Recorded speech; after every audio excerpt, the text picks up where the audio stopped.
Donc ma première question est toute bête, c'est qui es-tu? Bon, je suis Alberto Jiménez Alburquerque, je viens d'Espagne, de Madrid.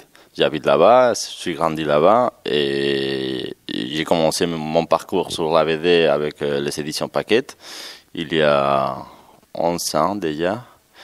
Et depuis 2012, j'ai commencé à travailler chez Onipress avec la série Letter 44, voilà, jusqu'au moment. Letter 44, c'est donc une série qui sort chez Glénat et qui mélange du thriller politique et un récit de science-fiction et d'anticipation. Quelle partie du récit tu préfères?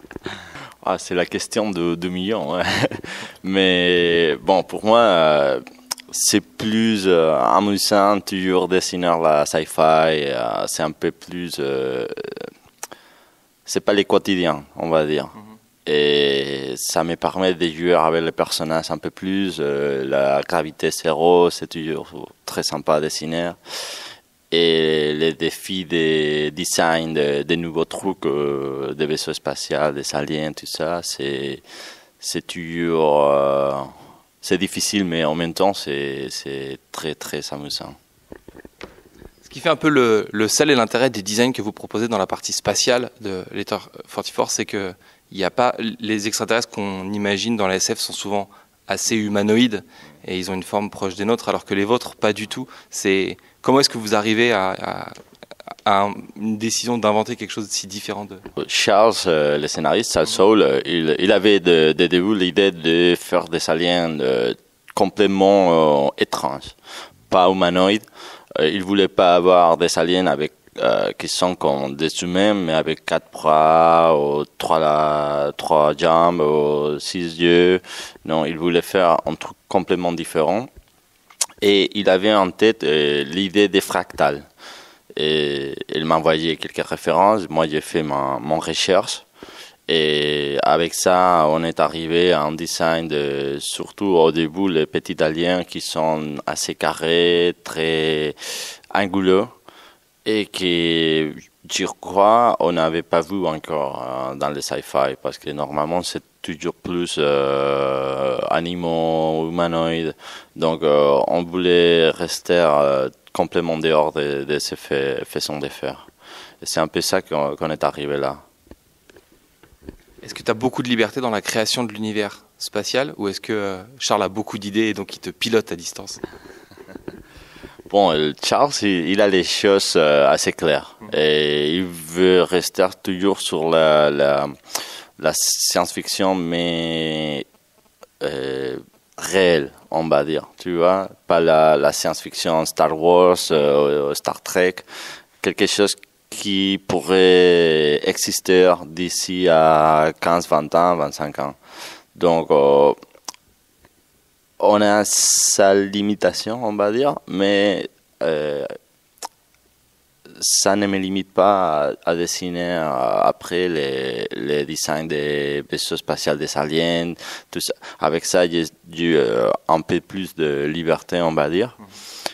Et tout ce qui reste de la côté humain, ça reste toujours dans un sens réaliste, on va dire. Voilà. Alors justement, l'autre partie de la série se passe grosso modo autour de la Maison Blanche et il y a des intrigues politiques. Comment on fait en tant que dessinateur pour rendre intéressant des pleines pages de mecs qui parlent ensemble?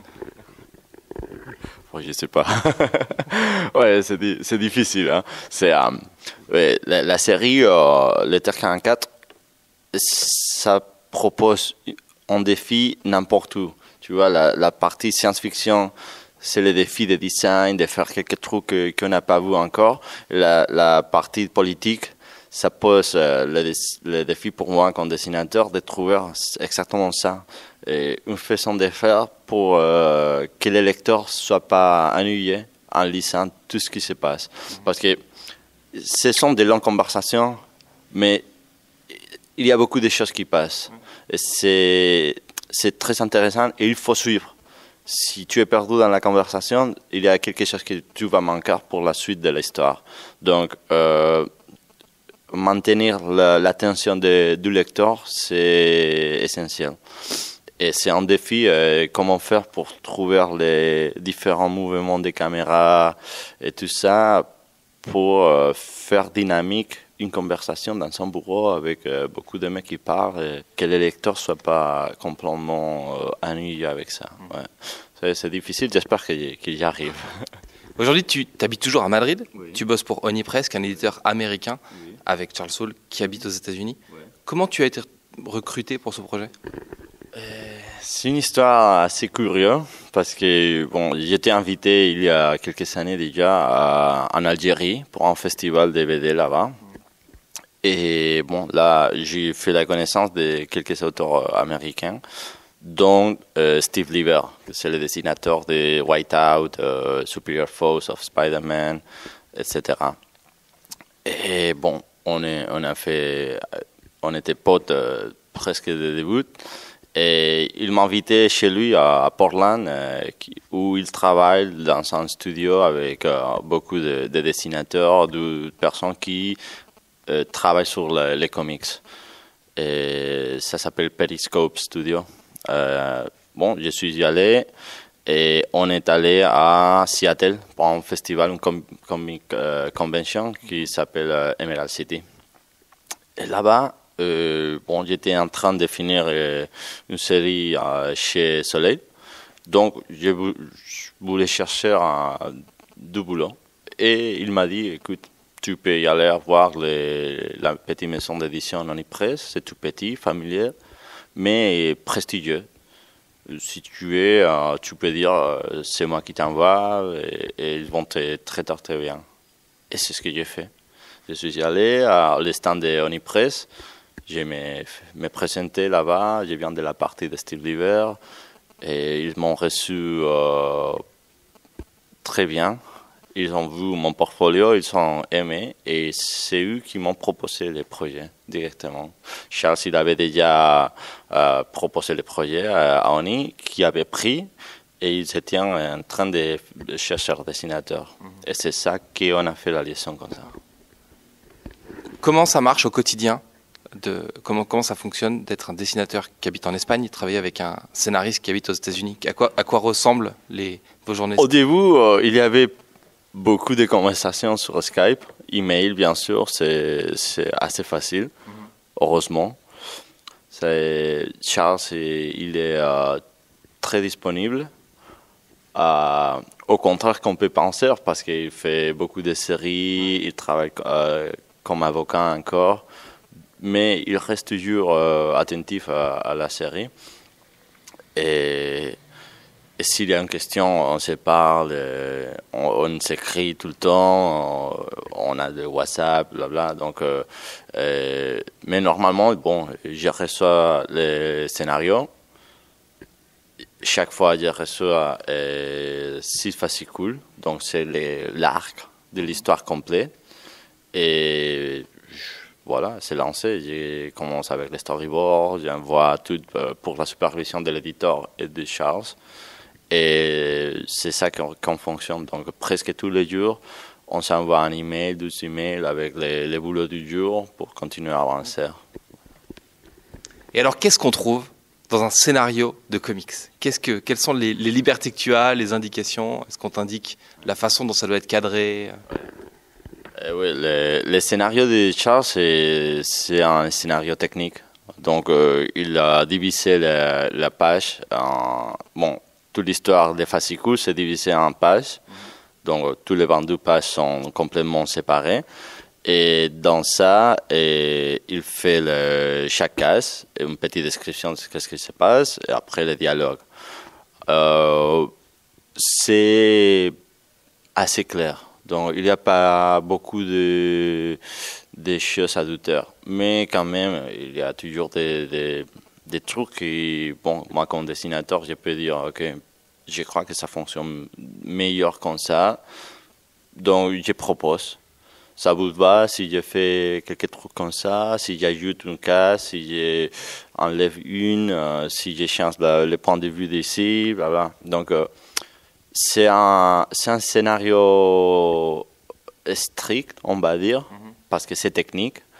Mais quand même, moi, j'ai la liberté de faire des changements si je trouve ça nécessaire. Et ils sont toujours assez compréhensifs et normalement on se comprend très très bien. L'autre personne qui intervient dans le processus créatif, c'est le coloriste. Oui. Tu livres des pages en noir et blanc qui sont colorisées par quelqu'un d'autre. Est-ce que tu laisses des indications ou est-ce que tu découvres la couleur en fait au final? Bon, normalement je découvre, mais on a toujours un petit temps pour faire des modifications si on trouve nécessaire. Dans Jackson, c'est les coloristes depuis les fascicules numéro 4, je crois. Donc, ça fait 22 fascicules qu'il travaille avec nous. On lui laisse faire, il sait qu'est-ce qu'il fait. C'est aussi les dernières étapes de la création, on va dire, avant les tristes, bien sûr, mais à niveau dessin, c'est lui qui finit les boulots. Donc, si Charles s'est retardé, si moi je suis en retard, c'est lui qui prend tout ça. Donc, moi je préfère qu'il fait comme il veut, à l'aise, tranquillement, parce que moi j'aime bien travailler comme ça aussi, donc je laisse les autres travailler de la même façon. Et bon, après, si on voit un petit truc qui ne va pas ou qu'il faut modifier un petit peu, on lui dit, ça se fait rapidement et c'est bouclé. Tu dis que vous avez changé de coloriste au milieu de la série. J'imagine que tu n'avais pas rencontré Dan Jackson. Est-ce que tu as un droit de casting sur le coloriste? Parce que ça doit être un peu... Une colorisation ratée détruit complètement une page. Ouais. Du coup, il y a une appréhension de confier finalement ta création à quelqu'un d'autre. Ouais. Non, ça a été une décision éditoriale. C'est l'éditeur qui a trouvé Dan, qui a trouvé les premiers coloristes. Et bon, ils sont des coloristes qui travaillent avec Onipress depuis quelques années déjà, donc ils se connaissent. Moi, j'ai fait confiance. C'est un marché, quand j'ai commencé, c'était nouveau pour moi. Je connaissais pas personne qui pouvait faire la couleur, donc j'ai laissé ce type de décision à l'éditeur parce que ils connaissent bien comment ça marche, ils connaissent les personnes adéquates, et ça fonctionnait. J'ai trouvé les couleurs dedans super. Donc, moi, je suis super content. Et finalement, Dan, Charles Soule, donc le scénariste, et ton éditeur, est-ce que tu les as déjà rencontrés en vrai? Pas Dan Jackson, je n'ai pas rencontré personnellement. Mes éditeurs et Charles, oui. Je suis allé à New York pour la Comic Con de 2013. Et ça, c'était la sortie du fascicule numéro 1. Donc, je voulais y aller que pour les plaisirs, tu vois. Donc là-bas, j'ai fait la connaissance de Charles, tête à tête, aussi de mon éditrice actuelle, c'est Robin Herrera. Ma première éditrice, je la connaissais à Emerald City, en Seattle. Jill Beaton, ça a été elle qui m'a donné la chance. Et oui, j'ai connu tout le staff de Onipress en 2013. Voilà. Charles Soule, j'ai lui rencontré encore cette année pour Angoulême parce qu'on était dans la sélection officielle. Donc, il a été invité par Glénat Comics. On a passé 4 jours ensemble à Paris, à Angoulême. C'est super. Voilà. C'est un projet comics. Avant, tu faisais des projets de BD européenne. Est-ce que c'est des choses est-ce qu'on aborde graphiquement une BD européenne et un comics de manière différente? Est-ce qu'il y a des choses que tu as le droit de faire ou pas le droit de faire dans un des deux médiums? C'est pas une question de droit à faire ou pas. C'est une question de date de livraison et de storytelling surtout. La BD franco-belge, ça change. C'est 46 planches chaque 6 mois, 1 an, ça dépend de la collection. Et il y a une façon à faire les planches assez particulière, on va dire. Il faut faire des planches très élaborées, avec beaucoup de background, très détaillés, et qu'il faut montrer beaucoup de choses parce que la régularité de la sortie de la série, c'est pas chaque mois. Aux États-Unis, c'est un peu le rythme de production, c'est plus rapide. Il faut faire pas de planches chaque mois, chaque 5 semaines. Donc, il faut y aller plus rapidement. Le nombre de cases, c'est plus petit dans les comics. Et tu peux épargner des backgrounds suivants. Donc, c'est une façon de raconter les histoires un peu différente. Tout reste dans la BD, dans les comics, tout reste dans les mêmes essences. Mais il faut connaître un peu les clés de chaque marché, tu vois. Merci beaucoup et merci d'avoir répondu en français. Merci beaucoup. Merci à vous, un plaisir. À la prochaine.